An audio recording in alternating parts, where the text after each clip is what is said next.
अस्सलाम वालेकुम student second year class. कैसे हैं आप? ठीक हैं?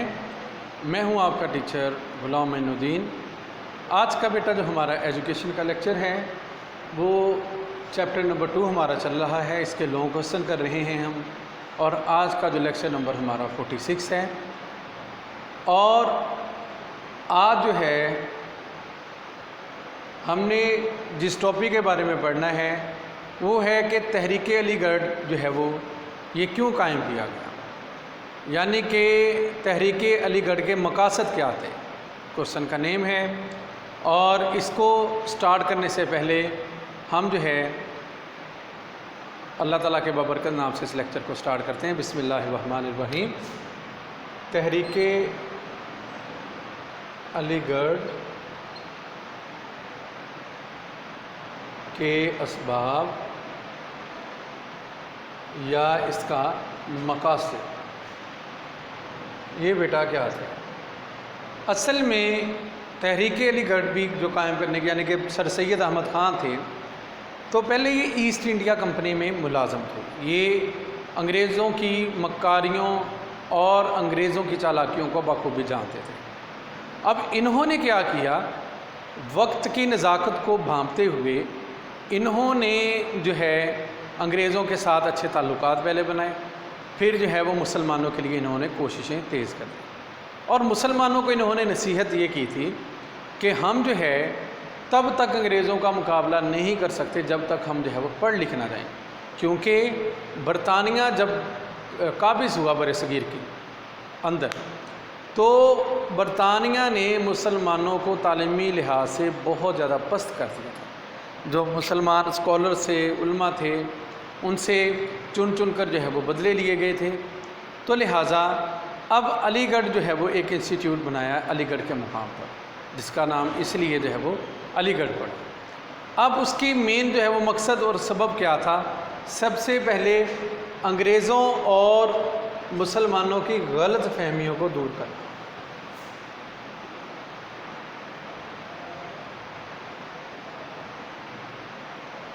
को दूर करना। तहरीक अलीगढ़ का सबसे बड़ा मकसद या सर सैयद अहमद ख़ान का ये अदारे बनाने का सबसे बड़ा मकसद यही भी था कि जो मुसलमान और अंग्रेज़ों के अंदर जो है गलत फहमियाँ जो है वो हो गई थी, उनको ख़त्म किया जाए। उसके बाद जो है जदीद तर्ज़ मुआशरत,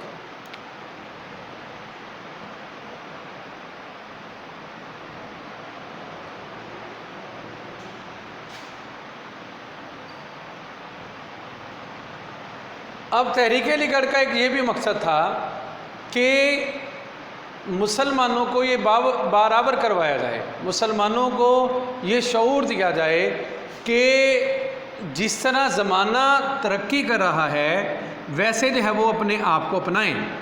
ये न देखें आप अंग्रेज़ों की आप हिंदुओं की जो है वो चालाकियों को जो है वो जानते थे, तो आपने मुसलमानों को भी यही मशवरा दिया कि वो जो है सूरज देख के वो रंग जो है वो बदलते हैं।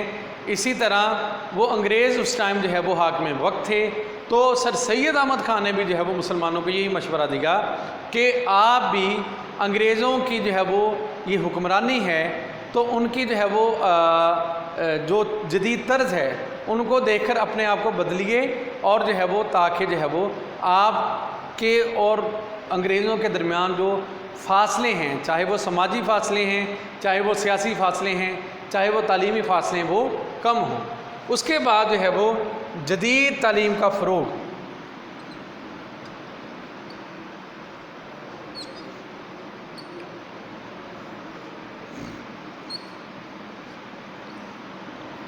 सर सैयद अहमद ख़ान का ये भी मकसद था ये तहरीक बनाने का कि जदीद तालीम को जो है वो फ़रोग़ दिया जाए, क्योंकि दुनिया के अंदर जिद्दत जो है वो आ रही थी, दुनिया के अंदर जो है वो दिन ब दिन तरक्की हो रही थी। आप भी चाहते थे कि मुसलमान तालीम हासिल किए बगैर जो है तरक्की नहीं कर सकते। फिर उसके बाद आपने जो है वो माशी और माशरती इस्तेहकाम, आपने तहरीक बनाने का जो मकसद था वो ये भी था कि मुसलमान मुआशी तौर पर اور معاشرتی طور پر اپنا کھویا ہوا جو ہے وہ مقام جو ہے وہ حاصل کر لیں۔ اب اس کے لیے ضروری تھا کہ مسلمانوں کے پاس تعلیم ہو، اس کے لیے ضروری تھا کہ مسلمانوں کے پاس جو ہے ایک پاور ہو۔ پاور تب ہی آ سکتی تھی، اکانومی میں تب ہی وہ سٹرونگ ہو سکتے تھے جب وہ پڑھ لکھ سکتے تھے۔ پڑھ لکھ کر ٹھیک ہے جی کاروبار میں جو ہے وہ کیونکہ جدت آ رہی تھی، انڈسٹریل پیریڈ جو ہے وہ شروع ہو چکا تھا ورلڈ کے اندر، اور یورپ جو ہے وہ ترقیوں کے جو ہے وہ دور کے اندر جو ہے وہ داخل ہو چکا تھا، تو لہٰذا سر سید احمد خان نے یورپ کے بھی دورے کیے اور دیکھا کہ وہاں کی طرز معاشرت کیا ہے، وہاں کی جو ہے وہ معاشیت کیا ہے۔ تو مسلمانوں کو انہوں نے آ کر یہ مشورہ دیا کہ آپ جو ہے جو بدلتے ہوئے حالات کے تقاضوں کے مطابق جو ہے وہ تعلیم حاصل کریں اور اپنے جو ہے وہ اندر معاشی جو ہے وہ استحکام لے کر آئیں۔ اس کے بعد اپنے اندر سائنسی انداز فکر، جو قانون اسلام کے ساتھ ملتے تھے ان کو اپنائیں۔ سر سید احمد خان نے یہ مشورہ دیا، ان کی تحریک کا مقصد بھی یہ تھا کہ مسلمان ان سائنسی افکار کو اپنائیں جو اسلام سے ملتے ہیں، اسلام کے تابع ہیں، تاکہ مسلمان ترقی کر سکیں، کیونکہ اس ٹائم سائنسی دور سٹارٹ تھا۔ مسلمانوں کو پہلے ہی پوری طرح جو ہے وہ انہوں نے علمی لحاظ سے کچلا تھا 100 سال کے اندر اندر۔ تو سر سید احمد خان کی یہ کوشش تھی کہ مسلمان دوبارہ سائنسی لحاظ سے جو ہے وہ اٹھ کھڑے ہوں۔ اس کے بعد جو ہے وہ اس تحریک کا جو مقصد تھا قومی اور اعلیٰ تشخص کو برقرار رکھنا۔ اس تحریک کا سب سے بڑا مقصد یہ بھی تھا کہ مسلمانوں کے قومی اور اعلیٰ جو ہے وہ تشخص کو اس کو جو ہے وہ برقرار رکھا جائے، ان کے اندر قومی اور اعلیٰ جو تشخص ہے شخصیت کا اس کو جو ہے وہ اجاگر کیا جائے۔ اس کے بعد انگریزوں کے درمیان غلط فہمیوں کو دور کرنا، یہ بھی ہم نے پہلے کر لیا ہے۔ اس کے بعد آ جاتا ہے بیٹا کہ جدید جو دینی اور جدید نظام تعلیم کے اندر ہم آہنگی پیدا کرنا، یعنی کہ جو مسلمانوں کی دینی تعلیم تھی اور جدید نظام تھا اس کے مطابق جو ہے وہ ہم آہنگی پیدا کرنا، تاکہ اسلام کی تعلیم اور جدید طرز زندگی کے اندر جو ہے وہ کوئی جو ہے وہ بگاڑ پیدا نہ ہو، کوئی رکاوٹ نہ آئے، کوئی فرق نہ آئے۔ اس کے بعد جو ہے وہ اس تحریک کا مقصد یہ بھی تھا کہ مسلمانوں کو رہنمائی فراہم کرنا، کیونکہ مسلمانوں کو رہنمائی فراہم کرنا ضروری تھا، کیونکہ اگر مسلمانوں کو رہنمائی نہ فراہم کی جاتی، اب دیکھیں یہ بڑے بڑے یعنی کہ لوگ تھے، انہوں نے یورپ کے بھی دورے کیے تھے اور ان کے اندر ایک احساس تھا تاکہ مسلمان بجائے کہ ذلت کی زندگی گزارنے کے اپنی جو ہے وہ اچھی زندگی گزاریں، آزادی کی زندگی گزاریں، اس کے لیے مسلمانوں کو رہنمائی کی ضرورت تھی۔ تو لہٰذا وہ ضرورت کو پوری کرنے کے لیے اس تحریک نے یہ بھی جو ہے وہ کام کیا۔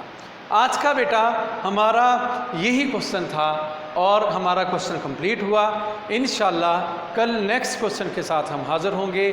آج کے لیے مجھے اجازت دیجیے گا، آپ کا ٹیچر غلام معین الدین۔ اپنا خیال رکھیے گا۔ اللہ حافظ، جزاک اللہ خیرہ۔ السلام علیکم ورحمۃ اللہ وبرکاتہ۔